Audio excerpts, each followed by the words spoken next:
किसान से ये कहा, जब से इस देश में बीजेपी, इस प्रदेश में बीजेपी की सरकार आई, उन्होंने ये कहा था कि हम किसान की आय 2 गुना करेंगे, स्वामीनाथन की रिपोर्ट को लागू कर देंगे। आय 2 गुना तो बहुत दूर की बात होगी। आज के हालात जो है, आज की तारीख में किसान जिन कठिनाइयों से गुजर रहा है, जिन परिस्थितियों में आज किसान है, सरकार ने जो फैसले लिए अब इन पिछले दिनों में, जो ऑनलाइन की बात करी गई,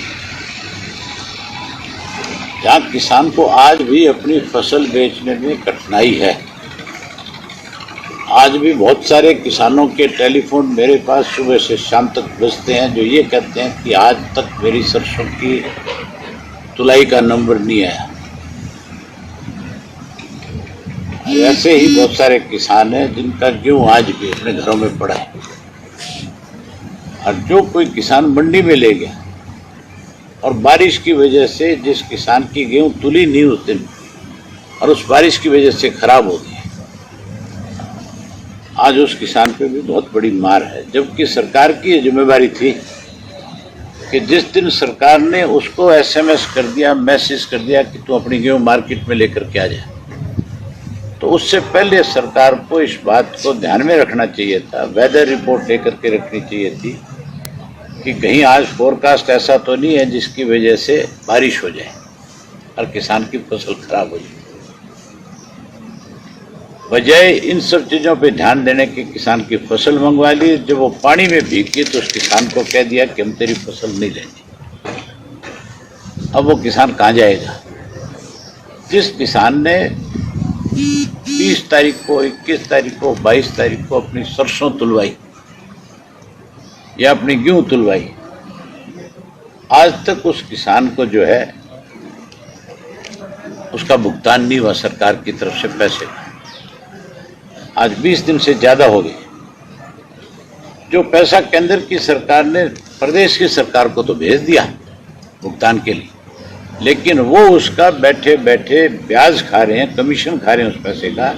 सरकार में बैठे लोग जो है, बजाय किसान को पैसा देने, किसान को जो पेमेंट कराने की बात कही जा रही है, उस पर उसके लिए किसान के सामने एक बहुत बड़ी मुसीबत खड़ी कर दी। कहते आड़ती के माध्यम से पैसा देंगे। पहले तो आड़ती किसान को इस बात पे लड़ाया कि कोशिश करी आपस में उनके रिश्ते खराब करने की, कि भी हम तेरा धान जो है, तेरा गेहूं जो है सीधा खरीदेंगे, बजाय आड़तीय के।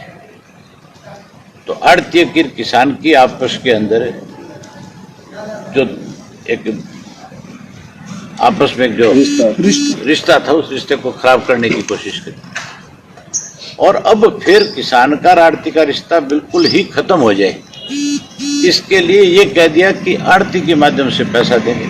और आड़ती के माध्यम से जो पैसा देंगे, उसमें भी अगर मान लो किसी आड़ती से किसान आज की तारीख में उसकी पेमेंट आने से पहले अगर 50,000 रुपया ले रखा है उसने, तो भी वो ये कहता है कि आप वो 50,000 काट करके नहीं दोगे, आप उससे वो 50,000 वापस जमा करा के फिर उसको पूरा करके दोगे।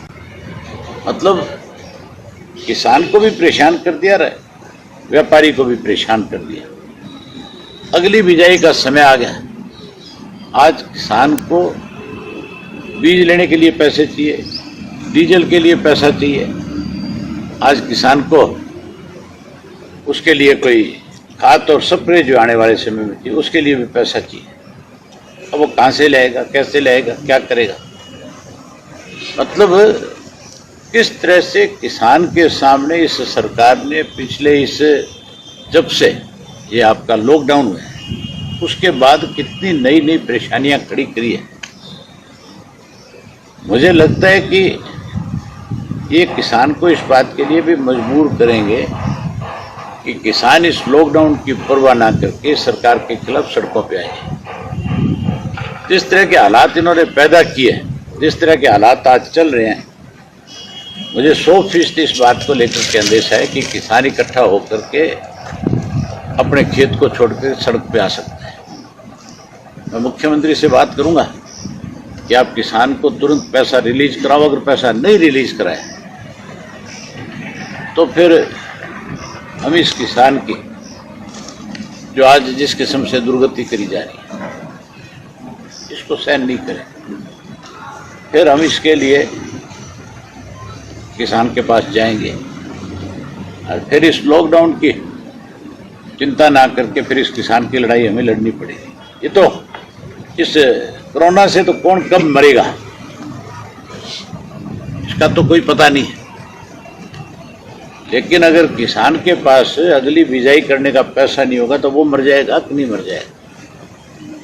इन्होंने तो कोरोना की आड़ के अंदर उसको कैसे बर्बाद किया जाए इसके लिए रोज नई नई स्कीम बनाने का काम किया। इसके लिए आज ही चीफ मिनिस्टर साहब से बात करूंगा और उनसे पूछूंगा कि कितने दिन में आप पेमेंट करोगे। अगर कोई संतुष्टिजनक जवाब नहीं मिला तो फिर सोशल डिस्टेंस का मैं अपनी पार्टी के कार्यकर्ताओं की डिस्ट्रिक्ट वाइज बैठक बुलाऊंगा, हल्के वाइज बैठक बुलाऊंगा और फिर जरूरत पड़ी तो विलेज वाइज अपना टूर शुरू करूंगा, सोशल डिस्टेंस से करूंगा। और फिर किसान के लिए जैसे SYL के लिए लड़े थे इसी तरह इस किसान की को कैसे बचाया जाए इसके लिए भी लड़ना पड़ा तो उस लड़ाई को भी शुरू करूंगा। आज तो गन्ना जो बेचने वाला किसान है उसको भी उसका पूरा पैसा नहीं मिला, वो भी दुखी है। मिल वाला ये बहाने लेकर के शुगर मिल बंद कर दी जाती है कि एक कोरोना का पेशेंट मिल गया। अब एक पेशेंट मिल गया तो इसका मतलब ये थोड़ा ही है कि आप सारे किसान के गन्ने को रोक करके खड़ा कर, तो एक बहाना बना लिया कोरोना। अब इस कोरोना के नाम पे ही किसान को आज तक लूटा जा रहा है। सरसों का पैसा नहीं दिया गया, ना इसका गेहूं का पैसा दिया गया, ना मेरी ख्याल अब तक चने की खरीद शुरू हुई। ये कह तो ये रहे थे कि हम चना जो है किसान का सारा सरकार खरीदेगी, अब तक एक दाना नहीं खरीदा।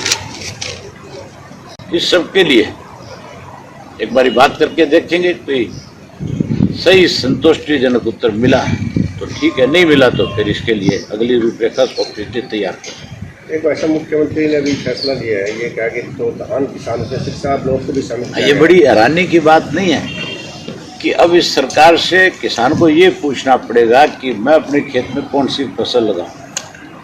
पंचायत की जमीन जो किसान लेता है उसके दाम 40 से 50-60 हजार रुपये एकड़ का देता है।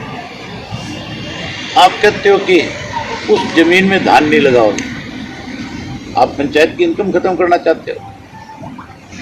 अगर आप चाहते हो कि उस जमीन में धान ना लगे तो फिर सरकार उतना पैसा उस पंचायत को दे दे पर एकड़ के हिसाब से, और उस जमीन को गौशाला को दे दे। वो अपना हरा पट्टा उसमें करेगी, गौएं चरेगी। जो गौ माता का ढर्रा रोज पीटते हैं, हम मान लेंगे कि ये कोई ना कहीं गौओं के हितैषी तो हैं। किसान को सरकार उसका पंचायत को पैसा दे दे और जमीन गौशाला को दे दे। 7,000 रुपये देने की बात एक पंथ दो काज हो जाएंगे। 7,000 से कैसे काम चलेगा? जब 50,000 रुपया पर एकड़ के हिसाब से ठेका है तो 7,000 में उसकी भरपाई कैसे होगी? ये इस तरह का फरमान पहली बार जारी नहीं हुआ। ये फरमान इन्होंने 1 साल पहले भी जारी किया। पहले फरमान जारी करते हैं और फिर हाथ खड़े कर लेते हैं। वैसे एक तरफ तो पैसे नहीं आ रहे गेहूं के, दूसरी तरफ जो रूपावास गांव है इलाहाबाद के और उस पास के जो गांव हैं 50-60% तक लोगों के पास सरसों पड़ी है अभी तक, और आज भी वो प्रोटेस्ट कर रहे थे गांव में। मैंने फिर भी कोशिश करी, मुझे जहाँ से किसी भी किसान ने टेलीफोन किया, चाहे वो आपके इलाहाबाद का था, चाहे वो किसान कोई और दूसरी जगह का था, मुझे तो मान के चलो पूरी स्टेट से लोगों के फ़ोन आए और मेरे पास जहाँ जहाँ से भी टेलीफोन आया मैंने वहाँ अधिकारियों से बात करी, इनपुट अधिकारियों से बात करी और कोशिश करी कि उन लोगों को कहीं को राहत मिले। लेकिन ये तो एक दिन तो धुलवाई करवाते हैं, अगले दिन फिर वही धंधा। इनके ऊपर अफसरशाही इतनी ज्यादा हावी है। मैं एक वीडियो सुन रहा था, ऑडियो एक आया था, तो यहाँ ठेकेदार है जो ढुलाई का काम करता है, जिसको इन्होंने 40% अबाउ पिछले से अब